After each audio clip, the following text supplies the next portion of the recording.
좋은 땅이 되어야 좋은 열매를 맺는다. 세 번째 시간, 오늘은 어려움을 극복하는 신앙적인 태도에 대해서 함께 말씀을 나누려고 합니다. 실제로 일어난 일인지는 모르겠지만 신학교에는요, 매년마다 신입생들이 들어오게 되면 그들에게 교수님들이 전해주는 전설 같은 이야기들이 있습니다. 한 신학생이 열심을 가지고 학교에 입학을 했습니다. 그런데 공부는 열심히 하지 않고 날마다 기도를 너무너무 열심히 해요. 공부를 열심히 해야 좋은 목회자로 준비될 수 있는데 너무너무 기도만 열심히 합니다.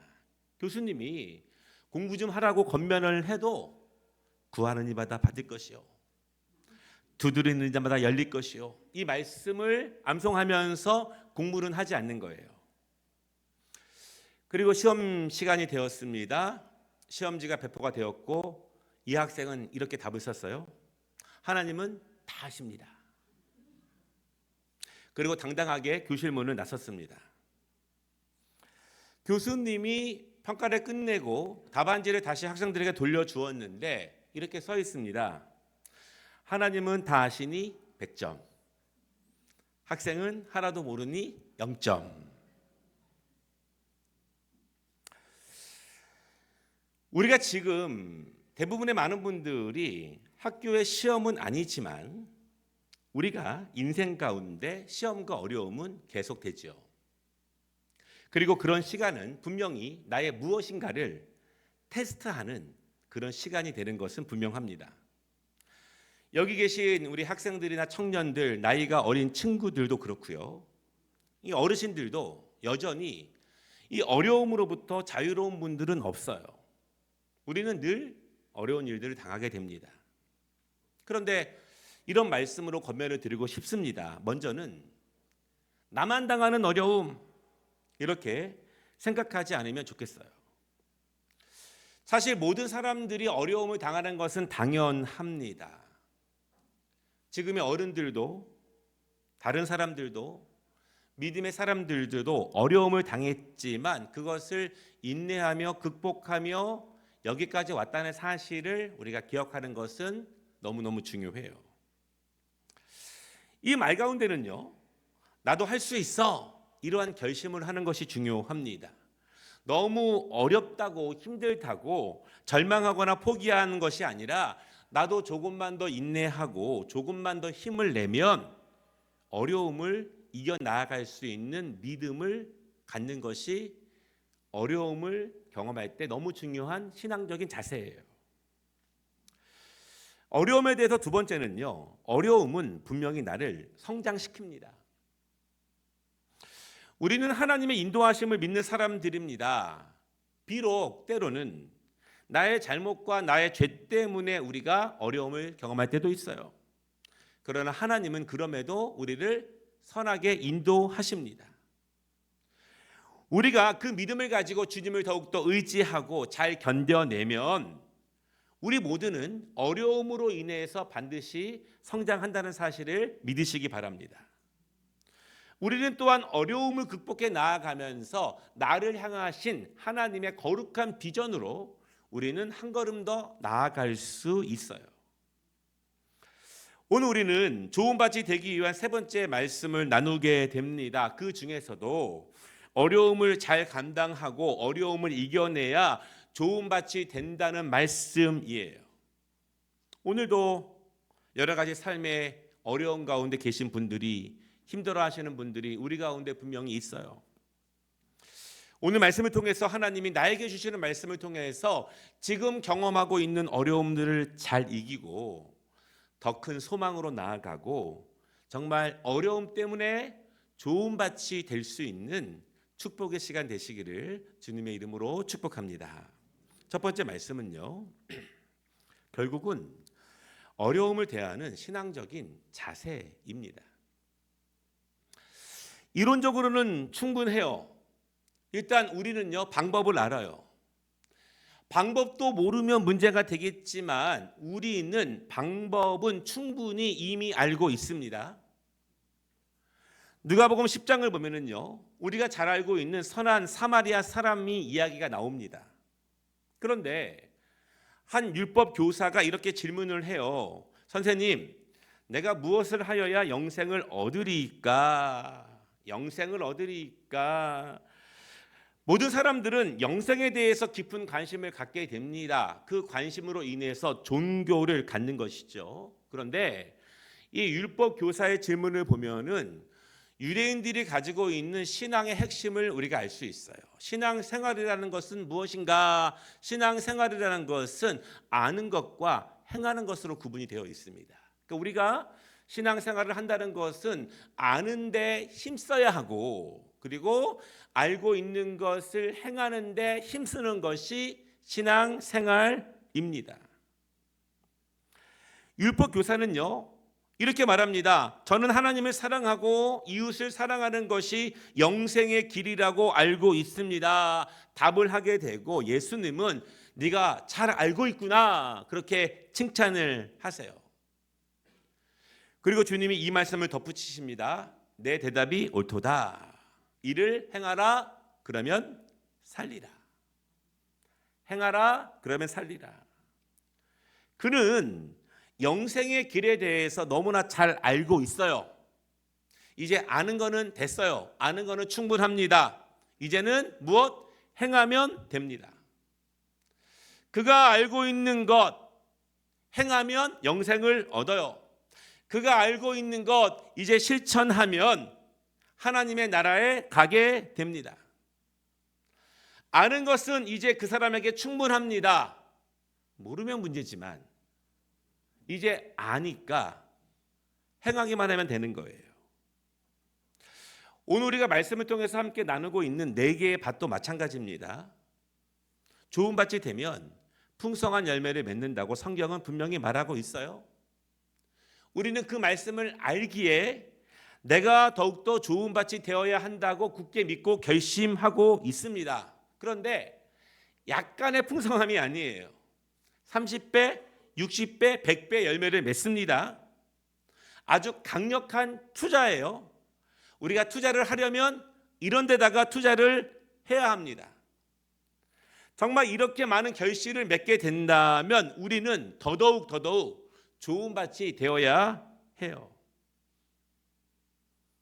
그러면 결국 내가 이렇게 좋은 밭이 되기 위해서 가장 중요한 것은 무엇일까? 나도 아는데 내가 좋은 밭이 되기 위해서 가장 중요한 것은 무엇인가? 그것은 어려움을 극복하는 신앙적인 자세입니다. 나의 내면의 내적인 어려움이 찾아왔을 때, 우리의 가정적인 어려움이 찾아왔을 때, 때로는 경제적인 어려움이 있을 때, 어떤 삶에 말할 수 없는 큰 어려움이 닥쳐올 때, 그때 우리는 어떻게 대처할 것인가? 그때 어떻게 결정할 것인가? 그때 어떤 자세로 어려움을 대할 것인가? 그때 어떻게 기도를 사용하며 어떻게 믿음이라는 것을 꺼내서 사용할 수 있을까? 이것이 좋은 밭이 되기 위한 핵심입니다. 모든 밭은 다 어려워요. 어렵지 않은 밭은 없습니다. 각각의 밭들은 다 어려움을 가지고 있죠. 어떤 어려움이 있습니까?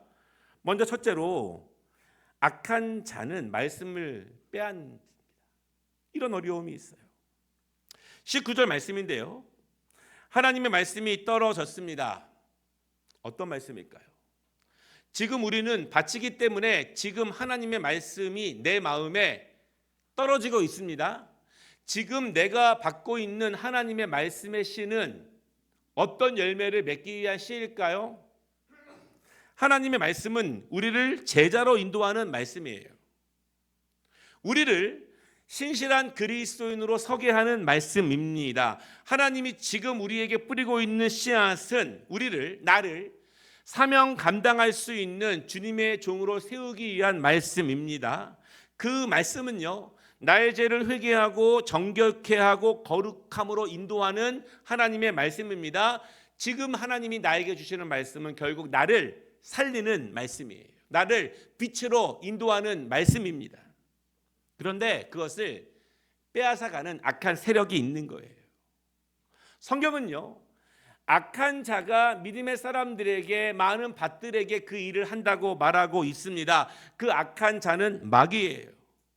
마귀는 내 안에 떨어진 말씀의 씨앗들이 뿌리를 내리지 못하도록 여러 가지 일로 집중적으로 방해하고 있다는 것입니다. 몇 년 전에 우리 교회에 처음 나오신 할머니가 계셨는데요, 평생 처음 신앙생활을 하셨습니다.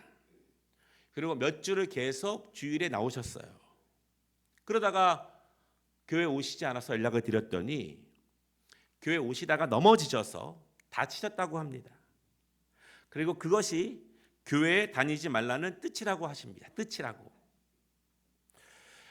원래 굿동하시고 무당집도 자주 가셨는데 신이 노해서 자신에게 불행한 일이 생긴 거라고 그렇게 말씀하시면서 이제는 다시는 내가 교회 안 다닐 거라고 완강하게 자신의 거부 의사를 밝히셔요.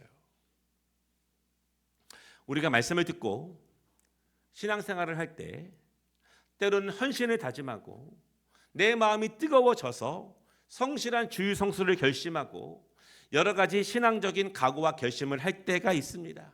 성령님이 역사하시는 것이죠. 성령님이 일하시는 것입니다. 그러나 그 결심을 물어가는 마귀의 유혹들이 있어요. 반드시 있습니다. 갑자기 어려움이 찾아오기도 하죠. 분주해질 때가 있어요. 누구 때문에 갑자기 마음이 냉랭해지기도 합니다. 괜히 컨디션이 안 좋아지기도 해요.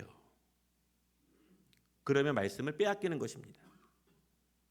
말씀이 떨어지는 족족히 마귀가 물고 갑니다. 말씀을 굉장히 오랫동안 들었지만 남은 씨가 없어요. 왜냐하면 다 빼앗겼기 때문에 그렇습니다. 하나님의 말씀을 빼앗기면 내 마음에 각오와 결심이 들어설 때 성령께서 내 마음에 움직임을 주시고 뜨겁게 하시고 결심을 주실 때 그것을 빼앗아가는 악한 마귀로부터 빼앗기면 좋은 밭이 되지 못하는 거예요. 여러분, 마귀는 반드시 빼앗아 갑니다. 빼앗기지 마시기를 주님의 이름으로 축복합니다. 또 어려움이 있는데요. 오늘 두 번째 밭은요, 어려움이 찾아오면 넘어지는 자들이 있습니다. 20절 말씀을 보면 예수님은 돌밭에 뿌려진 씨와 같은 성도들이 있다고 말씀을 하고 계세요. 그런데 이 초대교회 사도들에게 이 20절 말씀은 너무너무 중요합니다. 왜냐하면 21절과 같은 일들이 실제로 너무나 많이 일어났기 때문에 그래요. 사도들이 복음을 전하고 예수님을 처음 믿은 사람들이 또 다른 이웃들에게 복음을 전합니다. 이방인들이 복음을 듣고 마음에 기쁨을 얻어요. 마음에 평안함이 찾아왔습니다.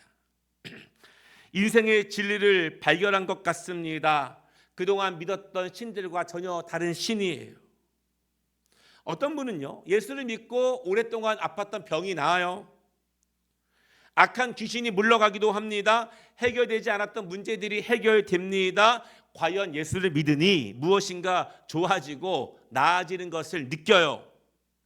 그래서 더욱더 열심히 신앙생활을 합니다. 말씀을 읽고 예배에 정기적으로 참석을 합니다. 봉사도 하고 전도도 열심히 해요. 그런데 초대교회 성도들에게 실질적인 어려움이 찾아오는 거예요. 로마 황제는요, 자신을 섬기라고 칙령을 발표합니다. 내가 신이라고 선포합니다. 공식적으로 1년에 한 번씩은 나에게 모든 로마 제국의 백성들이 절해야 합니다. 절하지 않으면 모든 사회적인 직책에서 내려와야 해요. 공직에 나아갈 수도 없습니다. 운영하던 사업도 불이익을 당하게 되죠. 인간관계도 어려워집니다. 따돌림을 당하고 나중에는 예배당에 가려고 하면 몰래 밤에 가야 하고 교회도 지하 동굴로 숨어드는 거예요. 그런데 로마 군인들이 이런 예배당을 급습합니다.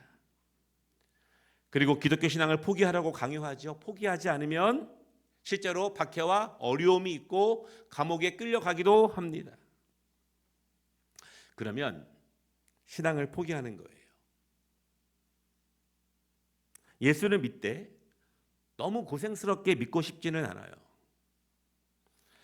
하나님을 섬기되 나에게 손해를 가지면서까지 믿고 싶지는 않은 거예요. 무엇인가 좋아지자고 예수를 믿는 것인데 자꾸 나쁜 일이 벌어지면 예수를 포기하게 됩니다. 그러면 좋은 밭이 되지 못하죠. 우리가 좋은 밭이 되지 못하게 누가 막습니까? 사탄이 막는 것입니다. 때로는 달래죠. 좋은 것으로 우리를 달래고 유혹합니다. 때로는 핍박으로 좋은 것으로 안 되면 억누르면서 그것을 이겨내야 좋은 밭이 된다는 사실을 꼭 믿으시기 바랍니다. 세 번째 밭이 있죠. 셋째는 물질의 어려움을 닥치면 좋은 밭 되기를 포기합니다. 22절에요. 예수님은 가시떨기에 뿌려진 밭이 왜 좋은 밭이 되지 못하는지를 설명하고 계셔요. 분명한 것은 재물은 우리의 삶에 꼭 필요하지만 재물은 신앙 성장에 가장 방해가 되는 장애물 중에 하나가 되는 것은 분명합니다. 한 부자 청년이 예수님을 찾아왔습니다. 그리고 질문합니다. 선생님이요, 내가 무슨 선한 일을 하여야 영생을 얻으리이까? 그는 선한 일을 통해서 영생을 얻는다고 믿고 있어요. 그래서 주님은 그에게 계명을 지켜라 이렇게 말씀합니다. 그 말씀에 대해서 답변하기를 이 모든 것을 내가 지키었사온데 아직도 무엇이 부족하니까 내가 다 알고 있는데 무엇이 부족합니까? 라고 물을 때 주님이 이렇게 말씀하세요. 내가 온전하고자 할진대 가서 내 소유를 팔아 가난한 자들에게 주라. 그리하면 하늘에서 보화가 내게 있으리라. 그리고 와서 나를 따르라. 이 청년은요, 영생의 길을 알고 싶어 했습니다. 그리고 주님은 그에게 영생을 얻을 수 있는 정확한 말씀을 주셨어요. 이제 그는 분명히 답을 알았습니다. 그러면 나머지 문제는 행하는 것이죠. 그러나 이 청년은 예수님의 말씀을 들었지만 답을 알았지만 떠납니다. 선한 일을 해야 한다는 것은 알겠지만 내가 그렇게 많은 손해를 보면서까지는 하고 싶지 않은 거예요. 여기서 우리는 다시 한번 물을 수 있어요. 예수를 따르면 내가 손해를 보는 것인가? 예수를 따르면 내가 손해를 보는 것인가? 잠언 30장에 아굴의 기도가 나오는데요. 아굴은 이렇게 간절히 기도합니다. 나를 가난하게도 마옵시고 부하게도 마옵시고 오직 필요한 양식으로 나를 먹이시옵소서.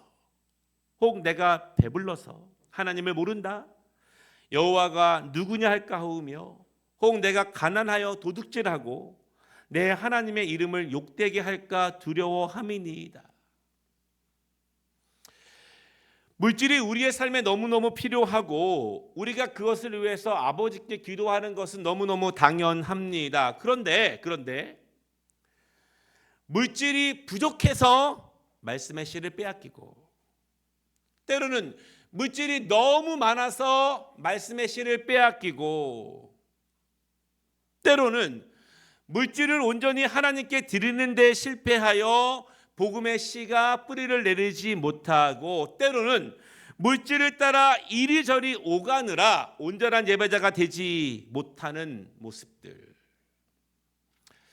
이런 경우가 굉장히 많기 때문에 예수님은 이 부자 청년에 대해서 자주 말씀을 하시는 거예요.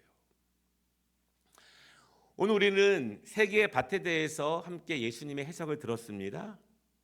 그리고 이것은 많은 성도들의 모습이에요.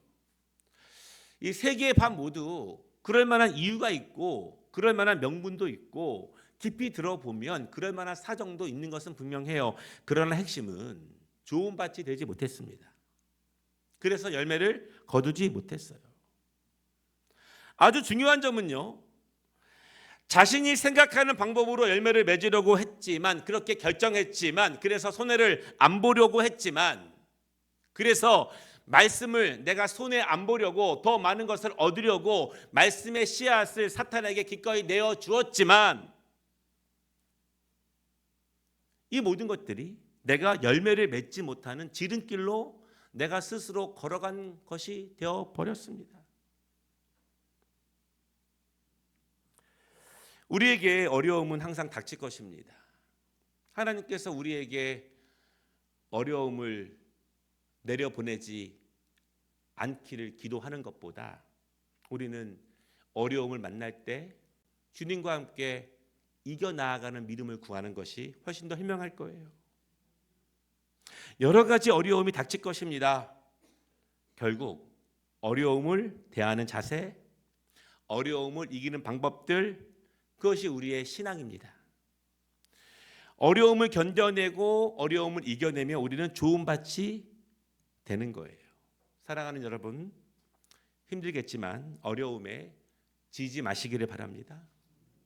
어렵다고 기도와 예배, 말씀에 대한 순종을 피해간다면, 어렵다고 성령님이 지금 나에게 주시는 말씀을, 그 말씀의 씨를 내어준다면 그것은 나를 진정으로 살리는 길이 아닙니다.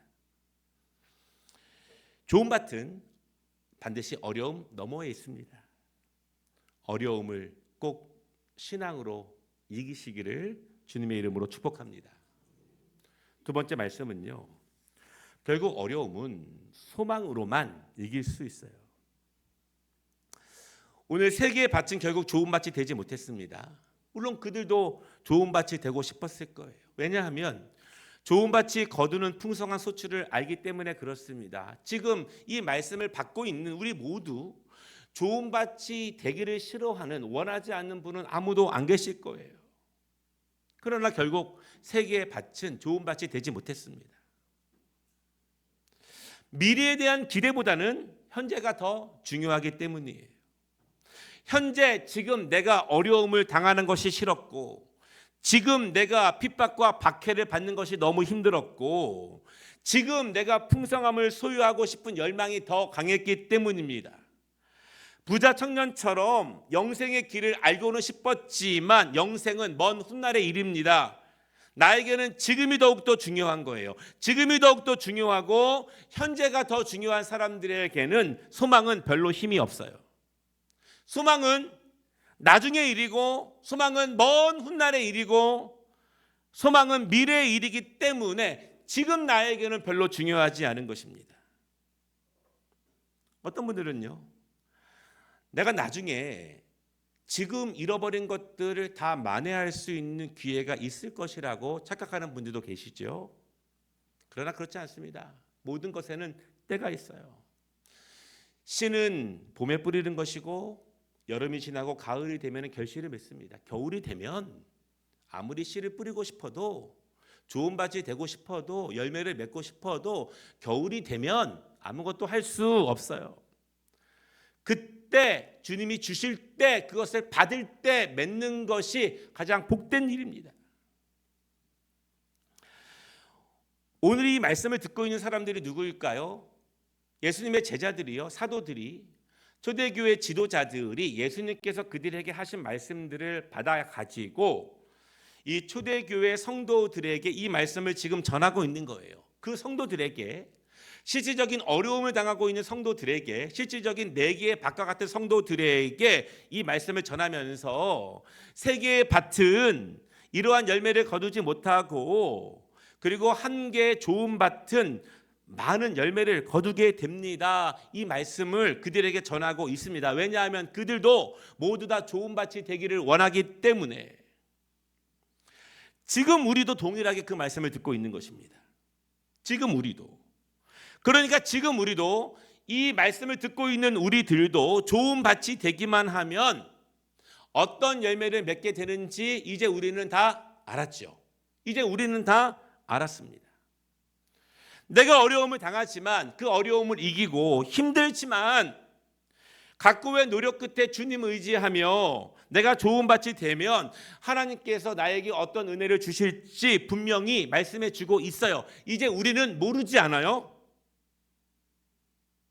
성경은 우리에게 분명히 어떤 일이 일어날 거에 대해서 말씀해 주고 계십니다. 미래에 있을 일, 나중에 일어날 일, 그러나 분명하고 확실하게 일어날 일을 기대하는 것, 그 일을 열망하는 것, 그래서 거기에 기준을 맞추고 준비해 나아가는 것, 그것을 성경은 소망이라고 말합니다. 소망은 뜬구름 잡는 것이 아니에요. 소망은 그래서 분명히 현재를 이기는 힘이 됩니다. 현재를 견디고 인내할 수 있는 힘이 돼요. 때로는 소망은 잠깐이면 사라지고 말 현재의 것들을 포기할 수 있는, 절제할 수 있는 능력이 됩니다. 어려움을 이길 수 있는 길은 소망 외에는 답이 없어요. 마태복음 19장의 부자 청년 이야기를 다시 한번 보겠는데요. 예수님은 그에게 이렇게 말씀하셨어요. 내가 온전하고자 할진대 가서 내 소유를 팔아 가난한 자들에게 주라. 그리하면 하늘에서 보화가 내게 있으리라. 그리고 와서 나를 따르라. 하얀색으로 강조했습니다. 예수님은 그에게 거저 자신의 것을 나눠주라고 말씀하지 않으셨습니다. 예수를 믿으면 손해보는 것이 아니라는 것입니다. 신실한 제자가 되고 온전한 제자가 되면 손해보는 것이 아니라는 거예요. 예수님은 우리에게, 그 부자 청년에게 무조건적으로 손해를 보라고 말씀하지 않으세요. 잠깐 사는 이 세상에서 지금 가지고 있는 것을 행하면 하나님의 나라에서는 영원한 하나님의 보화를 주신다고 약속하고 있습니다. 하나님의 약속입니다. 분명히 이루어질 일에 대해서 말씀하고 있는 거예요. 그럼 이제 그 청년은 결정을 해야 합니다. 현재의 것에 주님의 뜻대로 행하고, 여러 가지 이유가 있겠지만, 사정이 있겠지만 주님의 뜻대로, 성령님이 감동을 주시는 대로, 성령님이 인도하시는 대로 행하고, 주님이 약속하신 미래의 것을 기대할 것인가, 미래의 소망을 둘 것인가, 아니면 미래는 잘 모르겠고 그냥 현재에 집중하겠는가. 오늘 우리가 읽은 본문 23절을 다 함께 한번 같이 읽어보겠습니다. 좋은 땅에 뿌려졌다는 것은 말씀을 듣고 깨닫는 자니 결실하여 어떤 것은 100배, 어떤 것은 60배, 어떤 것은 30배가 되느니라. 아멘. 내가 좋은 밭이 되면 하나님이 주실 것에 대해서 분명히 약속하고 있습니다. 이 땅에서 내가 무엇을 거두기를 원하겠지만 무엇보다, 그것보다 훨씬 더 풍성한 것을 하나님의 나라에서 주신다고 말씀하고 있어요. 그 약속은 반드시 일어날 일이고 분명히 이루어질 일입니다. 그러면 우리는 결정을 해야 돼요. 지금 나에게 수없이 많은 어려움이 있고 또한 어려움들이 찾아올 것입니다. 예수를 잘 믿으려고 하니, 결심을 하고 기도하니, 신실한 제자로 서기에 온전한 예배자가 되려고 하니 방해하는 것들이 너무나 많고, 실제적인 삶의 어려움도 많고, 나를 힘들게 하는 것도 너무너무 많아요. 온전히 주의를 성수하려고 하니 내 마음의 결심을 갉아먹는 것들이 너무나 많은 거예요. 경제의 문제, 건강의 문제, 삶의 어려움들. 그러나 사랑하는 여러분, 우리가 그것들에게 지지 말아야 되는 이유는, 견디고 이겨야 하는 이유는 하나님께서 분명히 우리에게 더 큰 것으로 주신다고 약속하고 있기 때문에 그렇습니다. 믿으시기 바랍니다. 우리 주위에 어려움을 당하는 분들이 계시다면 그 어려움을 내려놓으시라고 권면하는 것이 아니라 성령님과 함께 소망을 바라보며 견뎌내기를 권면하고 기도해 주시기를 바랍니다. 말씀을 마치겠습니다. 좋은 땅이 되어야, 그래야 풍성한 열매를 거둘 수 있어요. 이제 우리는 다 알았습니다. 이제 중요한 것은 아는 것을 행하는 것이고 살아가는 것이죠. 내가 좋은 땅이 되기를 원하는데 방해하는 것들이 너무나 많이 있을 것입니다. 실질적인 삶의 어려움이 클 것이에요. 그러나 지지 마시기를 바랍니다. 주님의 약속을 붙잡고 소망을 붙잡으시기를 바랍니다. 소망이란 뜬구름이 아니에요. 반드시 이루어질 일을, 우리는 모르지만 그 미래의 일을 주님이 우리를 사랑하사 미래에 있어질 일을 먼저 말씀해 주시는 것입니다. 소망으로 현재를 이기고 좋은 밭이 되시기를 주님의 이름으로 축복합니다.